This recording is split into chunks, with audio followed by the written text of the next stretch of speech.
Bonsoir à toutes et à tous, bienvenue à la une de ce journal. Ce sommet extraordinaire qui s'est tenu ce samedi du côté de Lomé, la sécurité en mer était au cœur des débats. Les dirigeants africains ont élaboré une charte pour protéger les 6000 km de côtes allant du Sénégal à l'Angola, un document appelé la charte africaine sur la sécurité et la sûreté maritime est adopté. Reportage à Lomé, Sanassi Keita. Les chefs d'État et de gouvernement de l'Union africaine se sont bel et bien donné rendez-vous ce samedi 15 octobre 2016 à Lomé, la capitale togolaise, pour prendre part au sommet extraordinaire de l'Union africaine sur la sécurité, la sûreté maritime et le développement en Afrique. L'objectif était d'adopter une charte contraignante sur la sûreté et la sécurité en mer. C'est désormais chose faite. Le président de la République a pris part activement aux échanges et a présenté le point de vue de la Guinée et il a procédé à la signature de ce protocole qui devient un instrument juridique qui doit nous permettre de sécuriser nos océans et nos mers. Comme vous le savez, plus de 90% du commerce de l'Afrique se fait à travers nos océans et nos mers. Donc il était extrêmement important pour que cet outil juridique soit aujourd'hui adopté à Lomé pour que nous puissions mutualiser les efforts pour lutter contre les fléaux comme la piraterie et la pêche INN qui se déroule dans nos eaux. Et c'est pourquoi le président de la République, en tant que champion d'Afrique du NEPAD, a pris part activement à cette rencontre, à ce forum, pour donner son point de vue et le point de vue de la Guinée. Et voilà, ça s'est traduit par l'adoption de la charte de l'Afrique pour la sécurité maritime. Ce rendez-vous de Lomé arrive à un moment où le président de la République, Prosper Alpha Condé, est pleinement engagé dans la lutte pour la protection des eaux guinéennes en particulier et de celles africaines en général. L'Union européenne vient de reconnaître les efforts fournis par la République de Guinée en décrétant le retrait du nom de la Guinée socialiste noire comme pays tiers non coopérant. Ce qui veut dire que le leadership du président de la République est reconnu mondialement et aujourd'hui au niveau africain, tout le monde est unanime à reconnaître que c'est un véritable champion de la lutte contre la pêche INN. Et donc l'adoption de la charte aujourd'hui vient renforcer cette opinion et nous espérons que le président va continuer son combat pour que toute l'Afrique se mobilise comme un seul homme pour faire de nos eaux vraiment un lieu de commerce exempt de toute violence, exempt de toute piraterie et pour que nous puissions tirer le maximum de ressources de nos eaux et de nos océans. Voilà le message fort qu'on retient de ce sommet de Lomé. L'on comprend dès lors toute l'importance qui révèle le sommet de Lomé, appelé à initier un cadre d'action collective, dynamique et efficace qui permettrait à l'Union africaine et à l'ensemble des États membres, à travers un instrument juridique fédérateur, la future charte de l'Union africaine sur la sécurité, la sûreté maritime et le développement en Afrique, de sécuriser leurs espaces maritimes, de valoriser et de faire fructifier davantage leurs ressources marines en faveur de leur population.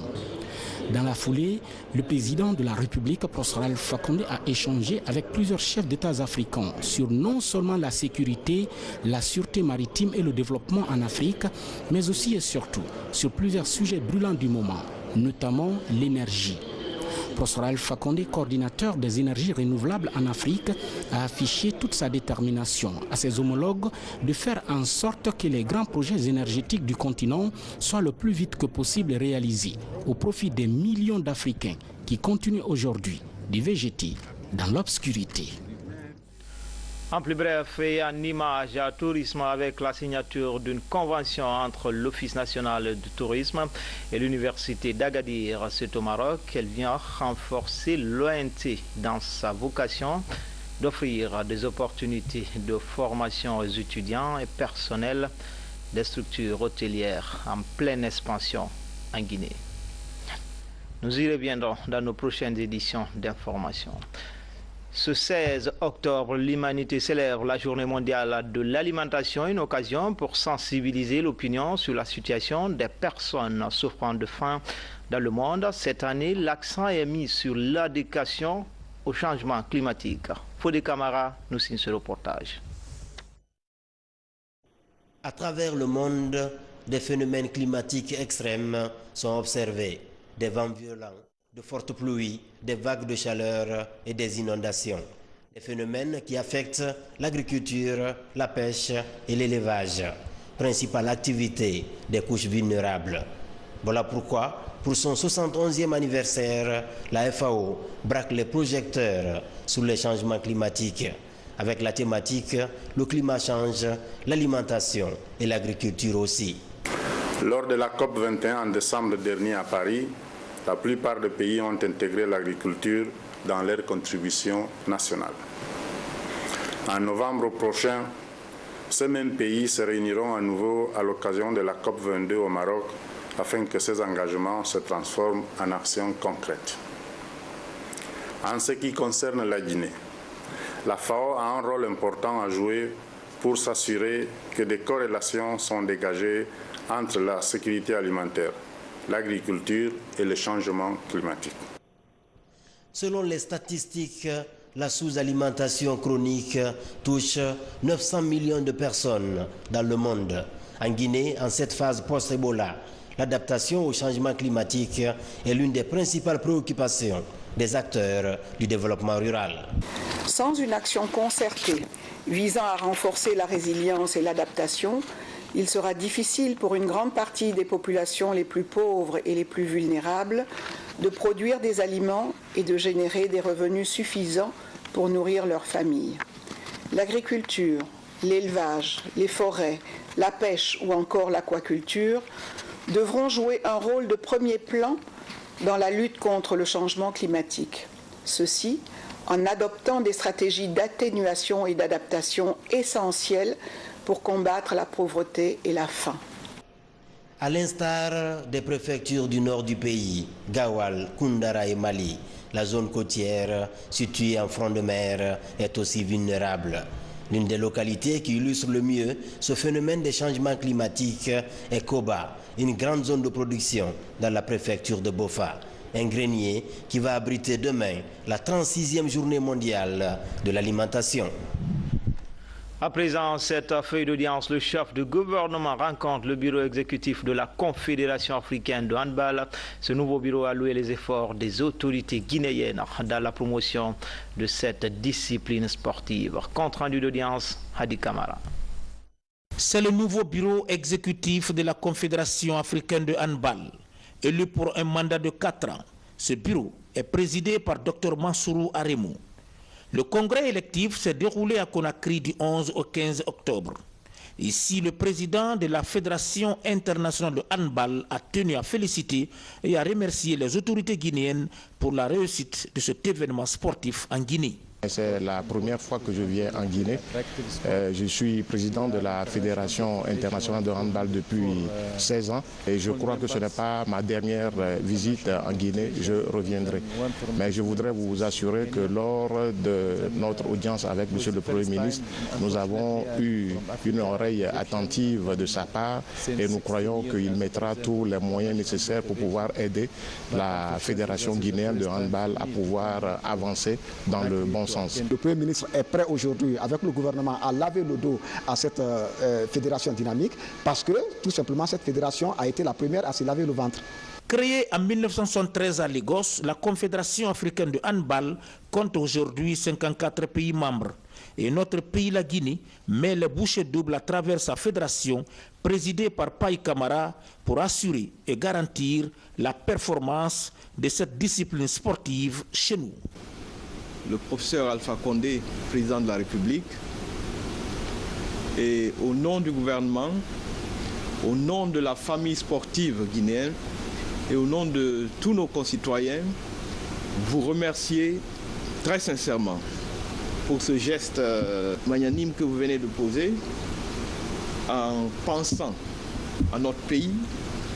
D'abord pour venir nous rendre visite, organiser cette grande rencontre ici en Guinée, mais aussi penser à faire ce témoignage, cette reconnaissance à l'endroit de notre président.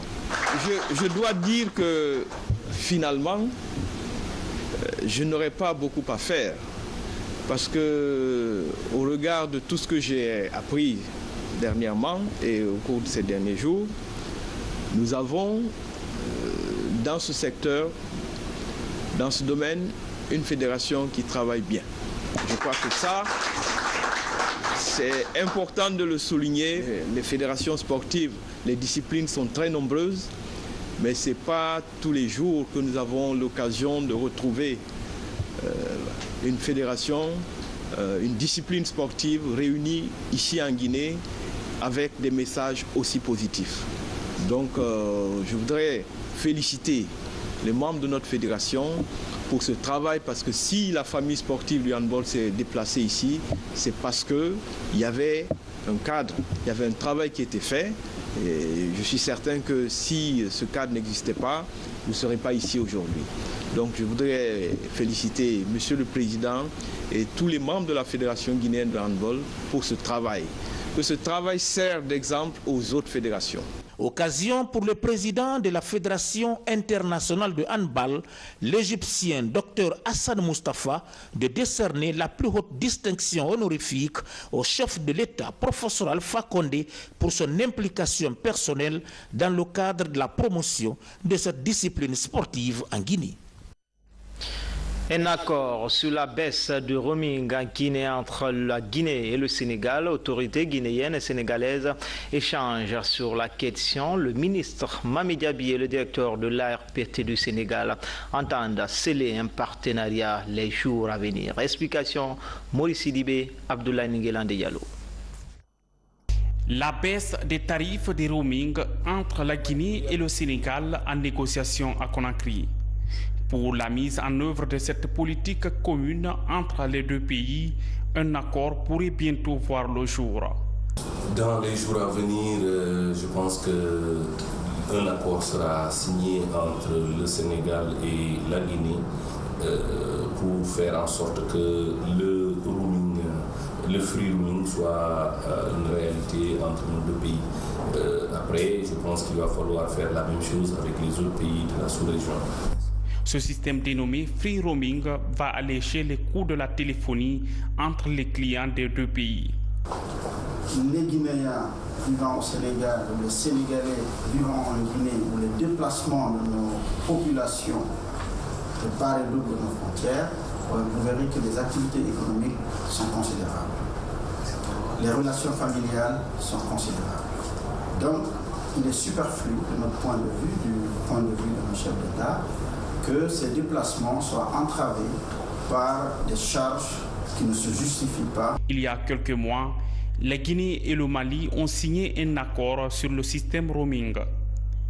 Après le Sénégal, un autre projet d'accord. Présentation à Conakry des conclusions de l'étude de faisabilité du projet de construction d'une centrale solaire à Sougueta. Les acteurs impliqués dans ce projet ont pris part à la rencontre au cours de laquelle les avantages d'une production d'énergie renouvelable ont été évoqués. Bernard Tonguino. C'est un nouveau projet de production énergétique pour les populations guinéennes. La centrale solaire photovoltaïque de Sougueta dans la préfecture de Kindia aura une capacité de production de 30 MW. C'est la société Triba Énergie qui est porteuse du projet. Le rapport de l'étude de faisabilité est présenté au cours de cet atelier à Conakry. Vous savez que notre président a été choisi parmi ses pairs comme le coordinateur des énergies renouvelables. Donc le département apprécie toujours les partenaires au développement des énergies renouvelables. C'est pourquoi, à tous les partenaires, on lance un appel vibrant pourvu que les protocoles signés, on ne s'arrête pas à la validation des études, mais plutôt à l'inauguration de ces centrales. Sur cette maquette, les installations de la future centrale solaire. Les promoteurs du projet rassurent des avantages d'une production d'énergie solaire avec moins d'impacts environnementaux et sociaux. Le lancement des travaux de construction est prévu en octobre 2017 pour un délai d'exécution de 6 mois. Ce que les énergies renouvelables peuvent apporter à une augmentation de la capacité d'électricité des pays comme les nôtres, je dirais que c'est tout évident, parce que c'est nous qui avons le soleil. Le soleil ne va pas nous amener sa facture, contrairement par exemple aux thermiques et aux énergies fossiles. Une fois réalisée, la centrale solaire de Sougueta pourrait desservir près de 100 000 foyers en électricité à base du soleil, ce qui rime avec la nouvelle politique internationale d'énergie renouvelable pour la protection de l'environnement. À Conakry, la voie publique est de nouveau envahie par les étalagistes. Il n'est pas rare de constater ce phénomène au niveau des grands carrefours de la capitale, des carrefours et artères publiques transformés en lieux de négoce à Anko 5 et à Matoto. Le constat est déplorable, toute chose qui entrave fortement sur la fluidité de la circulation. Mounir Bari, Maurice Sidibé, Yaya Silla. À peine déguerpis, les voilà de retour sur les emprises des voies publiques de la capitale. Ici, au marché Anko 5, la route est presque occupée par les étalagistes. Cette occupation anarchique obstrue la circulation. À Sangoya, ici, tu vas faire 2 heures de temps, tu n'es même pas rentré à la cité ici. Des fois, moi, je vais décroiser pour garer mon véhicule. Si c'est dimanche comme ça, là, ou bien sur des week-ends samedi, tu ne passes pas ici. Ces occupants illégaux de la chaussée sont exposés à des risques d'accident. On se souvient encore de l'accident du marché Anta en décembre 2014. Un accident qui avait fait 12 morts et plusieurs blessés graves. Quand les marchands sont déjà dans la rue, les voitures ont du mal à passer. Maintenant, pour eux-mêmes, les chauffeurs peuvent faire des accidents, les freins, ils peuvent lâcher les freins. Ils peuvent venir marcher sur eux au bord de la route. Ça fait un danger pour eux. Les gens sont exposés. L'accident d'Anta, c'est vrai, le chauffeur, il est fautif. Mais si les gens n'étaient pas au bord de la route, ça aurait fait moins de dégâts. En guise de solution à ce phénomène, certains citoyens préconisent l'éloignement des marchés de route à l'image des autres pays de la sous-région. En attendant l'éloignement des marchés des voies publiques, les usagers de la route sollicitent l'implication des autorités du gouvernorat de la ville de Conakry pour libérer les emprises des voies publiques. Journée mondiale de la vue avec le Lions Club qui participe à la lutte contre la cécité. Des consultations gratuites sont ainsi organisées à l'intention de la petite enfance. Ce club service s'engage à accompagner tous ceux qui vont présenter des problèmes liés à la vision lors de cette campagne. Hadia Adama Magasuba nous fait le point. La Guinée a célébré cette semaine la Journée mondiale de la vue. À cette occasion, le Lions Club Montloura, en partenariat avec l'ONG Vue Plus, a organisé une campagne de consultation gratuite et de sensibilisation à l'école primaire de Koloma Solo Primo. Cette année, nous avons orienté notre choix spécifiquement vers cette couche de la société, car beaucoup d'élèves sont inhibés, mal notés et même échouent dans leurs études parce qu'ils souffrent tout simplement de troubles visuels et payent un lourd tribut. Nous avons pensé qu'en partenariat, les efforts réunis peuvent mieux servir les enfants de Nimi. Donc cette journée vise à faire un dépistage des enfants qui sont malvoyants et ensuite nous réglons le problème de leur dépistage en leur octroyant des lunettes qui leur permettent d'être performants à l'école. Le Lions Club, ce sont des hommes et des femmes qui œuvrent depuis 1925 à l'amélioration des conditions de vie des personnes vulnérables, surnommés les chevaliers de la vue pour avoir fait la croisade contre la cécité depuis près de 100 ans. Je suis contente de vous voir. Vous êtes gentil avec nous. Je vous le remercie. Je remercie le Lions Club. Pour mieux outiller l'ONG Vue Plus dans sa démarche, le Lions Club Kakoulima a offert un lot de lunettes pharmaceutiques pour sa contribution à cette cérémonie. La vue, c'est la lumière de la vie. Donc venir rassurer les enfants de cette lumière de la vie, pour moi, c'est extrêmement important. Le Lions Club souhaite voir cette journée institutionnalisée en Guinée afin de bien veiller sur la santé visuelle de la population et surtout nos enfants à venir de demain. Dans le pays profond, la préfecture de Kissidougou a désormais son conseil préfectoral de développement composé de 7 membres avec à sa tête le président de la délégation spéciale de Kissidougou. La nouvelle équipe a suivi une formation de renforcement des capacités pour bien mener leur mission. Ibrahima Keita nous signe ce reportage.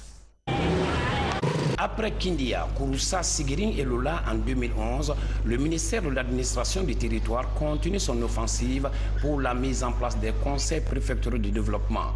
Nous sommes ici à Kissidougou où tous les acteurs impliqués dans le développement local se sont donné rendez-vous. Ils viennent des structures déconcentrées de l'administration décentralisée et de la société civile pour procéder à la mise en place de ce conseil, véritable cadre de concertation et de propositions consensuelles allant dans le sens de l'appui au programme de développement. Ce conseil extrêmement important est un cadre de concertation, un espace de dialogue, un espace d'harmonisation des initiatives et toute action de développement à l'échelle préfectorale. Il revient aux 7 membres de ce nouveau conseil préfectoral de Kissidougou de privilégier la concertation afin de faire des propositions concrètes et réalistes aux autorités préfectorales. À l'issue des travaux et par consensus, le président de la délégation spéciale de Kissidougou a été retenu comme président du CDP de cette préfecture. L'objectif visé par le ministère de l'administration du territoire est, en plus des propositions, harmoniser toutes les actions de développement sur le terrain. Nous avons jugé nécessaire de créer un espace de concertation maintenant entre ces différents acteurs qui interviennent sur le terrain dans le cadre de l'harmonisation des interventions afin vraiment d'aider dans ce rôle de développement sur le terrain. Juste après la mise en place de ce conseil, les membres ont suivi une formation de renforcement de capacité pour la maîtrise du code des collectivités en Guinée. Nous excusons pour la mauvaise qualité de ces images. À Sigirini, dans la préfecture de Sigiri, la société minière de Dinguiraye offre des kits scolaires. Et ce n'est pas tout. 20 bourses d'études vont aussi être financées par l'entreprise à l'intention des jeunes déjà sélectionnés à l'issue d'un concours organisé dans le Bouré. Commentaire, Tchernos Mandialo.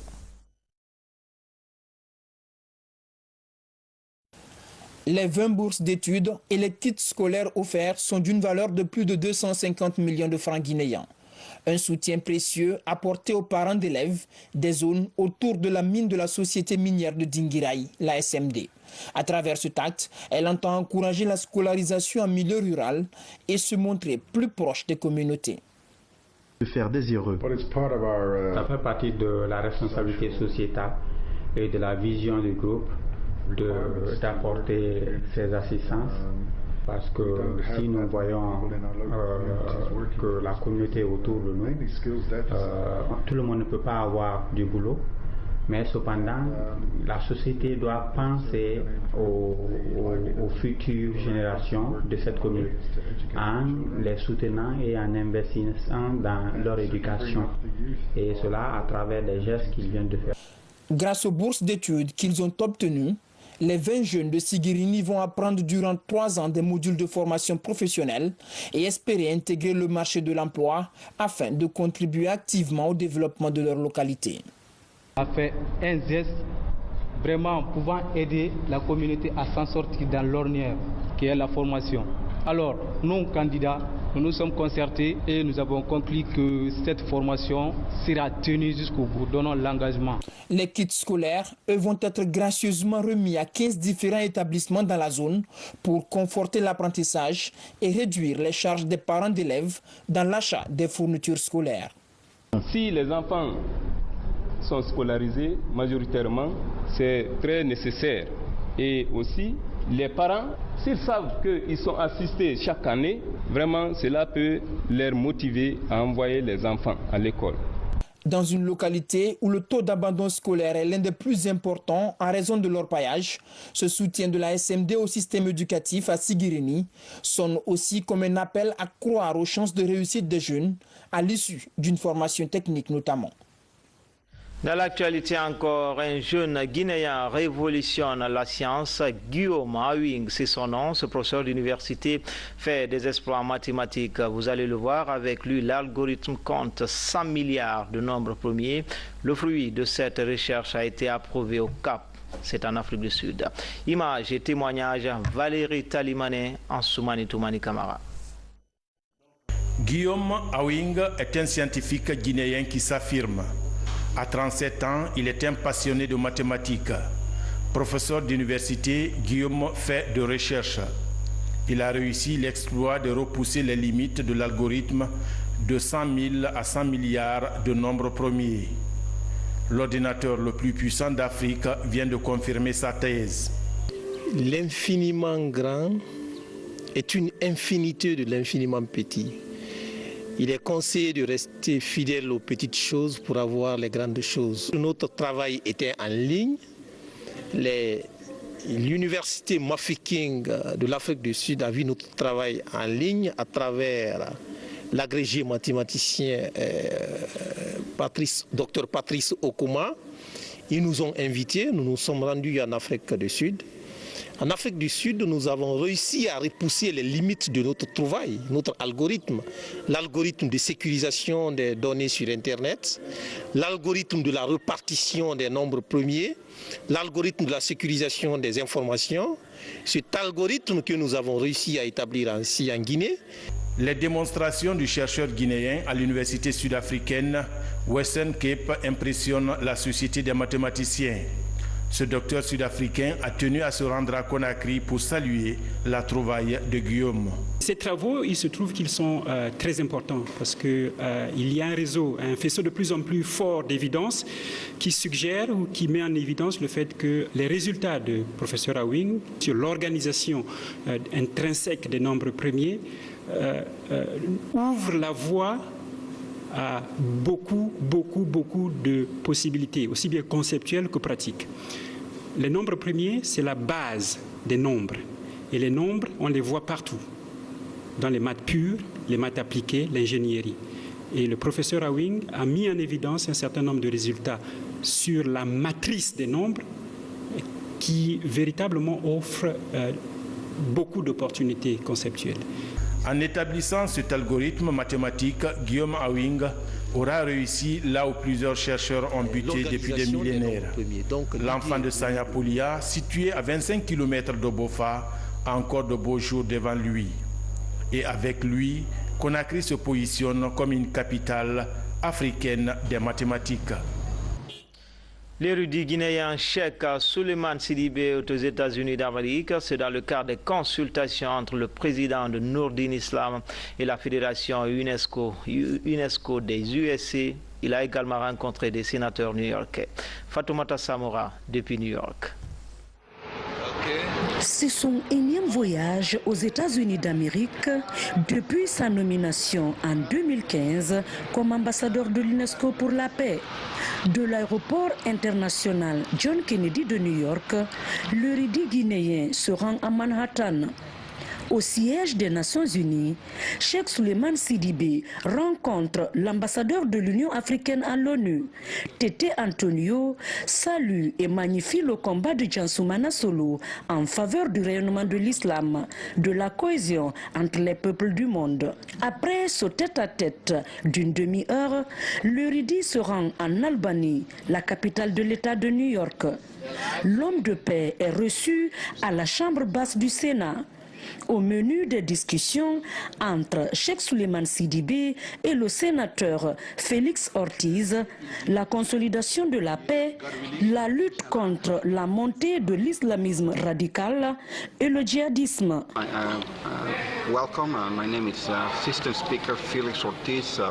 Je suis très fier et honoré de la visite de ce grand érudit. J'ai appris le travail formidable qu'il est en train de faire pour les femmes et les jeunes Africains. Je sais aussi qu'il s'implique dans la consolidation de la paix dans le monde. Je me rendrai en Guinée afin d'assister au Mawlud et je verrai l'érudit à l'œuvre. Revêtu de son habit d'ambassadeur de l'UNESCO pour la paix et d'apôtre d'un islam modéré, l'érudit guinéen fait des prières et bénédictions pour un monde juste et équitable où chaque individu pourrait s'exprimer librement. Conakry se prépare à accueillir la 3e réunion annuelle du Conseil international du sport militaire sur le choix de la Guinée et le niveau des préparatifs. Le secrétaire général du CISM et le porte-parole de l'armée apportent des précisions. Sergent Aboubakar Kamano, correspondant de la presse militaire.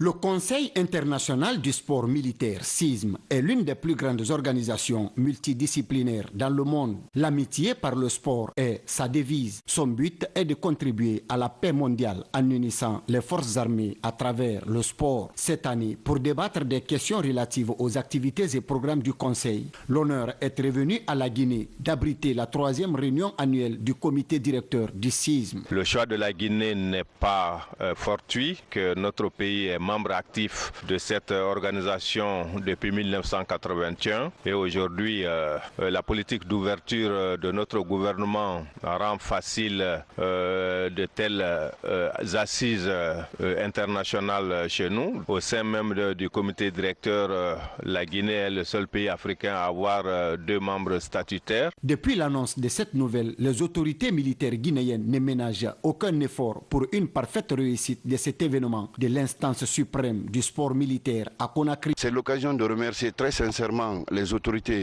à tous les niveaux pour avoir mis tous les moyens à notre disposition pour que le travail soit fait convenablement et tout est fait réellement à la satisfaction. C'est une occasion de dire que c'est une preuve éloquente du retour des forces armées guinéennes sur la scène internationale pour abriter de telles rencontres de haut niveau. Le CISM est fondé le 18 février 1948 à Nice, en France. 134 nations, dont 45 pays africains, sont membres de cette organisation. Enfin, les dépouilles mortelles du lieutenant Laï Mara et colonel Patrick Valo ont reçu les honneurs militaires à l'aéroport international de Conakry. Ces 2 soldats ont perdu la vie suite au crash de leur avion mercredi dernier. Autorités civiles et militaires les ont rendu un dernier hommage avant le départ des 2 corps, l'un vers la France, l'autre vers Kissidougou. Adjudant Sikou Kamano, correspondant de la presse militaire. Douleur, tristesse et compassion se lisaient sur les visages. Une semaine après le crash de l'ULM Tétras de l'aviation militaire guinéenne, les corps des 2 pilotes disparus ont été exposés ce vendredi à la base aérienne principale de Conakry. Dans le silence, Français et Guinéens se sont recueillis sur les dépouilles mortelles du lieutenant-colonel Patrick Valo et du lieutenant Laï Mara. Autorités civiles et militaires, coopérants français, forces de défense et de sécurité, parents et amis leur ont rendu un dernier hommage. Tu étais pour nous un modèle de vie, travailleur, disponible et ponctuel. Tu étais en un mot, mon lieutenant, un exemple à suivre. Homme de grande culture et curieux de la vie, il avait le goût du débat et de l'échange. Durant tout son parcours, il a ainsi toujours su relever avec brio les défis qui se présentaient à lui, comme sous-officier, comme instructeur, comme officier, comme chef. Pilote chevronné de l'aviation militaire française, le lieutenant-colonel Patrick Valo totalisait plus de 5500 heures de vol et le lieutenant Laï Mara avoisinait les 300 heures sur les ULM Tétras.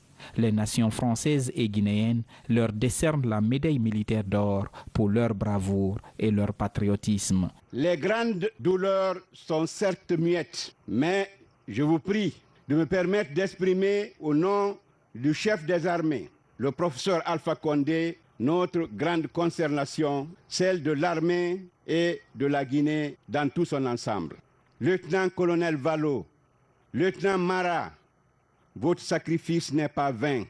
La nation guinéenne reste et restera toujours à vos côtés, auprès de vos enfants et de vos familles respectives.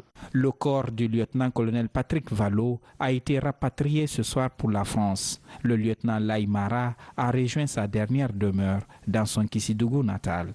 Il laisse derrière lui une veuve et une fille. C'est tout pour ce soir. Compte de Guinée Info. Grand a été le plaisir pour moi de vous servir. À demain, même heure, même chaîne, avec toujours le même plaisir.